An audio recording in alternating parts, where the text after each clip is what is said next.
Good morning, friends. So, welcome to one more lecture. And in this particular lecture, I am going to speak about coal handling in thermal power plant.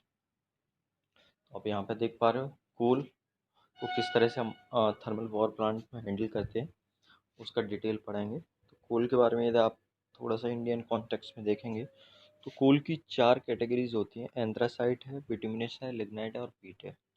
और इसमें सबसे अच्छी जो quality मानी जाती है उसको बोलते हैं एंथ्रासाइट, और सबसे जो खराब क्वालिटी होती है उसको बोलते हैं पीट, है ना। यदि इंडियन कॉन्टेक्स्ट में बात करें तो आपका बिहार, झारखंड है, उड़ीसा है, यहाँ पे कोल के रिजर्व्स ज़्यादा हैं। यहाँ पे मतलब कोल की माइंस हैं काफ़ी। अब हम इसमें थर्मल पावर प्लांट में किस तरह से कोल की हैंडलिंग करते हैं, विल सी इट। तो what I am going to cover in this particular lecture, I will cover outside coal handling, बाहर किस तरह कोल हैंडलिंग की जाती है, storage in plant coal handling. तो इंट्रोडक्शन, आप थोड़ा सा आपको आइडिया दें कि क्योंकि कोल क्या है, मतलब बल्क में यूज़ होता है, ठीक है। और ज़्यादातर आपके थर्मल पावर प्लांट है, they are operating on the coal. ज़्यादा थर्मल पावर प्लांट किस पे ऑपरेट हो रहे हैं, coal. Coal is used as a fuel in thermal power plant. तो आप यहाँ पे देख पा रहे हैं 2000 मेगावाट का जो प्लांट है वो करीब एक साल में 5 मिलियन टन कोल यूज़ करता है per year. And if it is operate for the 250 days, मतलब एक साल में आपका जो थर्मल पावर प्लांट है जो कि आपका 2000 मेगावाट का है, तो ये इतना टन कोल कंज्यूम करेगा, विच इज़ ह्यूज, है ना, जो कि बहुत ज़्यादा क्वांटिटी है। उसके बाद जैसे some inventory has to be kept.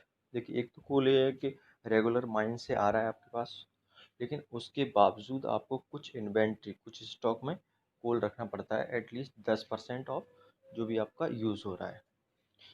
अब स्टॉक में क्यों रखना पड़ता है, इनकेस मान लीजिए रेलवे की हड़ताल हो जाए, या फिर मान लो कुछ माइंस में जो लोग काम कर रहे हैं वहाँ पे स्ट्राइक कर दें, तो उन सारी चीज़ों को टेक केयर करने के लिए, उन सारी चीज़ों को कंपनसेट करने के लिए हम इतना इन्वेंट्री रखते हैं जिससे आपका जो थर्मल पावर प्लांट का रनिंग है वो अफेक्ट ना हो। इसके अलावा देखेंगे मोड ऑफ ट्रांसपोर्टेशन, ये हम आउटसाइड प्लांट हैंडलिंग की बात कर रहे हैं, तो क्या क्या मोड ऑफ ट्रांसपोर्टेशन यूज़ होते हैं। जैसे मोड ऑफ ट्रांसपोर्टेशन की बात करें तो मोड ऑफ ट्रांसपोर्टेशन क्या हो सकता है, रोड हो सकता है, ठीक है। लेकिन ज़्यादातर केसेस में आपको रोड यूज़ नहीं करते हैं, क्योंकि रोड एक वायबल ऑप्शन नहीं है ट्रांसपोर्टेशन के लिए, क्योंकि कोल क्या होता है, बहुत उसका वॉल्यूम ज़्यादा होता है।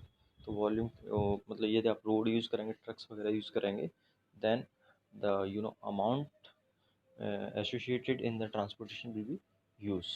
तो हम और even there are chances of theft, चोरी के भी चांसेस रहते हैं, इसलिए road is not a viable option for transportation of the coal. तो हम क्या यूज़ करते हैं ट्रांसपोर्टेशन के लिए, जनरली आपने देखा होगा रेल, है ना। रेल में जो मालगाड़ी होती है ना, गुड्स ट्रेन होती हैं, वो यूज़ करते हैं।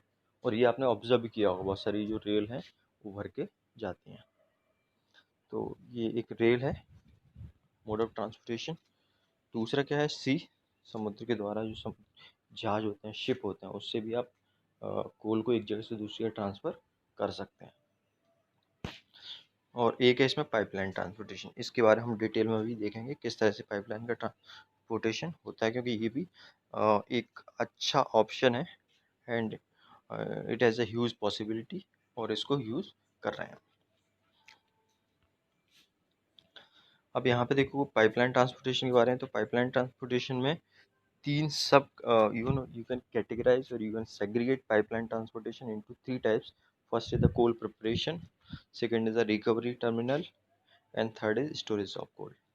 ठीक है, तो पाइपलाइन ट्रांसपोर्टेशन आपको पूरा तीन कैटेगरी में डिवाइड कर सकते हैं, कोल प्रिपरेशन, रिकवरी टर्मिनल और स्टोरेज। कोल प्रिपरेशन का मतलब जैसे क्या होता है, बेसिकली पाइपलाइन ट्रांसपोर्टेशन क्या होता है, पाइप्स आर यूज्ड, जैसा आपको इसके नाम से समझ में आ रहा है।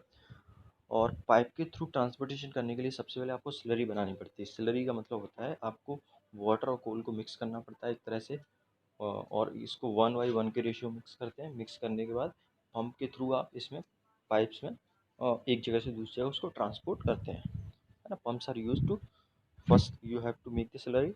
Later pumps are used to transport coal slurry from one place to another place. Recovery terminal, जहाँ पे आपका जो कोल है वो रिकवर होता है, एंड उसके बाद आप क्या करना पड़ता है, you have to remove the moisture which is present in the slurry. Slurry में जो मॉइस्चर होती है उसको रिमूव करना होता है, और उसके बाद हम जो स्लरी आती है उसको स्टोरेज करते हैं, मतलब कोल को स्टोरेज करते हैं। जैसे मैंने आपको बताया pipeline transportation, first what you have to do, you have to prepare the slurry, and how slurry is prepared, it is 1:1 ratio of water and coal is kept। ठीक है, जैसे आपको 1 किलोग्राम, यदि आप कोल ले रहे हैं ट्रांसपोर्ट करने के लिए, तो 1 किलोग्राम आपको वाटर मिक्स करना पड़ेगा। तो आप यदि 100 kg कोल ले रहे हैं तो 100 kg वाटर मिक्स करना पड़ेगा। तो एक तरह से यहाँ पे एक डिसएडवांटेज भी है कि huge amount of water is also used along with the coal to transfer it from one place to another place। इसमें वेदर के द्वारा नॉट अफेक्टेड होगा, है ना, क्योंकि बाकी में क्या होता है, जैसे रेल वगैरह का ट्रांसपोर्टेशन है तो उसमें वाटर हो सकता है, बाकी ट्रांसपोर्टेशन केस में क्या हो सकता है, कोल के ऊपर आपका वाटर आ सकता है, रेनी सीजन में थोड़ा डिफ़िकल्ट सिचुएशन अगर हो सकती है। लेकिन चूंकि पाइप के अंदर आपका स्लरी फ्लो हो रहा है, तो there will not be any problem associated with the weather, है ना, आउटसाइड वेदर की वजह से उसमें कोई प्रॉब्लम क्रिएट नहीं होगी। तो यही लिखा हुआ है, क्योंकि पाइप के अंदर फ्लो हो रहा है, तो there will not be any problem with weather and other conditions. Coal preparation has to be done by mixing of coal and water. ये तो मैं आपको बता चुका हूँ, how slurry is prepared. Slurry is prepared by mixing water and coal. Coal को पहले chunks, छोटे छोटे चंक्स में डिवाइड किया था पीस में, फिर उसके बाद और उसको क्रश करके और वाटर मिक्स करके आप स्लरी बनाते हैं। और कितना प्रेशर चाहिए होता है, high pressure is required around 50 to 300 bar, which is huge pressure, and in order to generate this much pressure we need to put the big pumps, जो बड़े पंप लगाने पड़ते हैं इसको ट्रांसपोर्ट कराने के लिए। यहाँ पे आप देख सकते हो कि बीच में इसको एक जगह से दूसरी ट्रांसफ़र कराएंगे तो क्या होगा, पाइप में लॉसेस होंगे, उन लॉसेस को कंपनसेट करने के लिए आपको बीच में क्या लगाना पड़ता है, बूस्टर पंप लगाना पड़ता है। तो booster pump are installed in between to compensate the pressure loss while flowing. जो प्रेशर लॉस होता है उसको कंपनसेट करने के लिए हम क्या लगाते हैं, बूस्टर पंप लगाते हैं। Pump must be of high quality steel, जो आप पंप यूज़ कर रहे हैं वो अच्छी क्वालिटी के स्टील से बना हुआ होना चाहिए।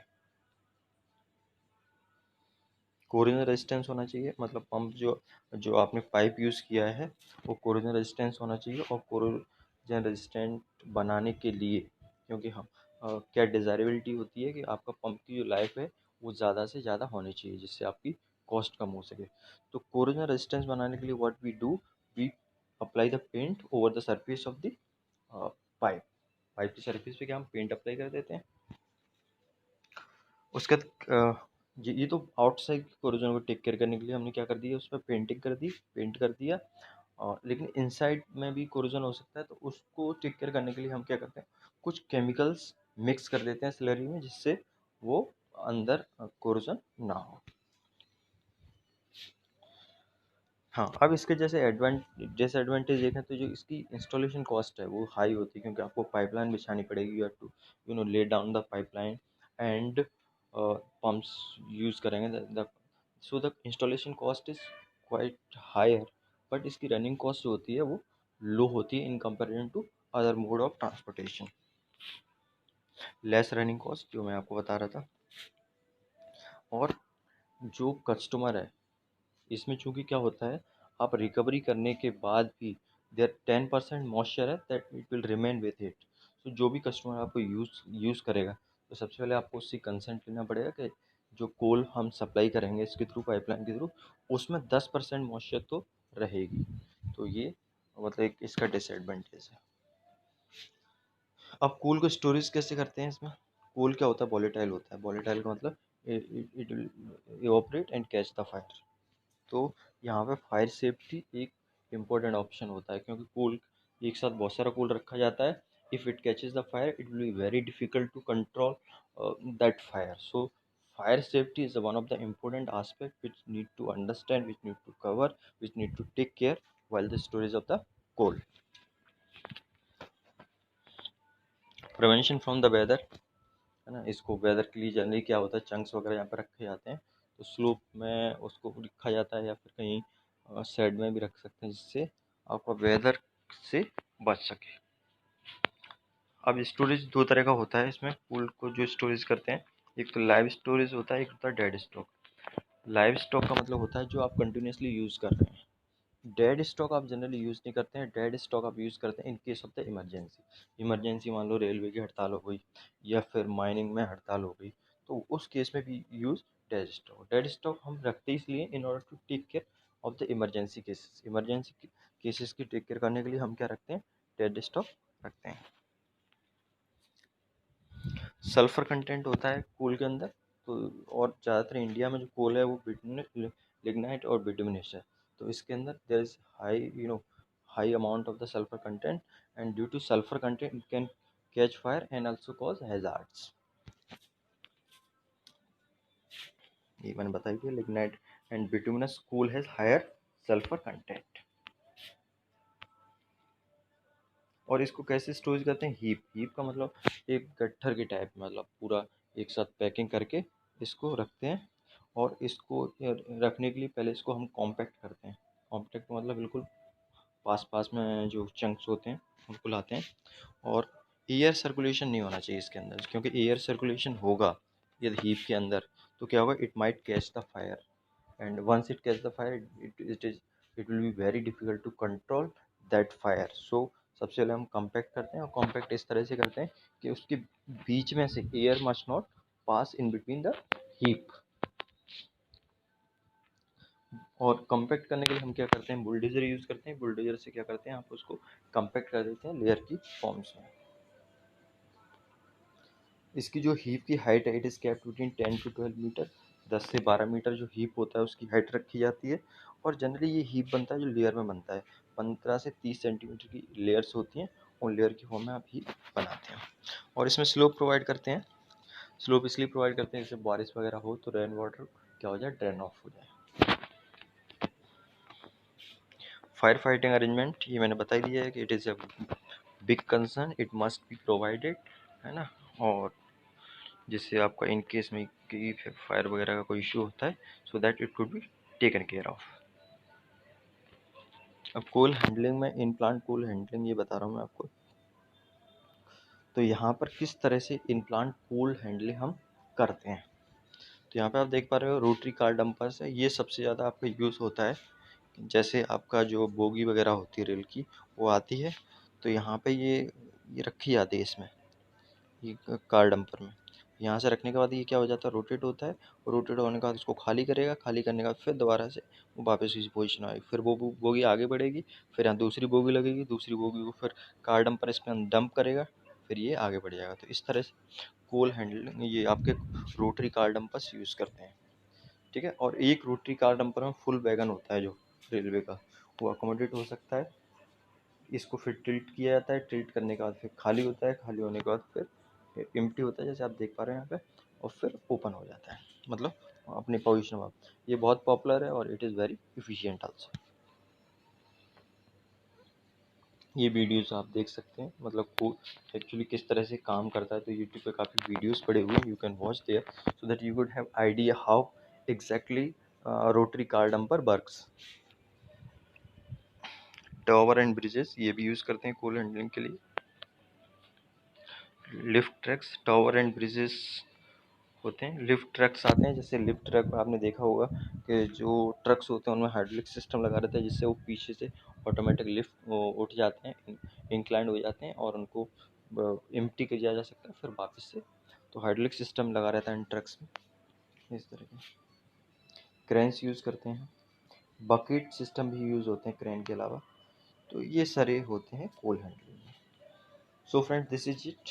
Please share your feedback. Do watch a video and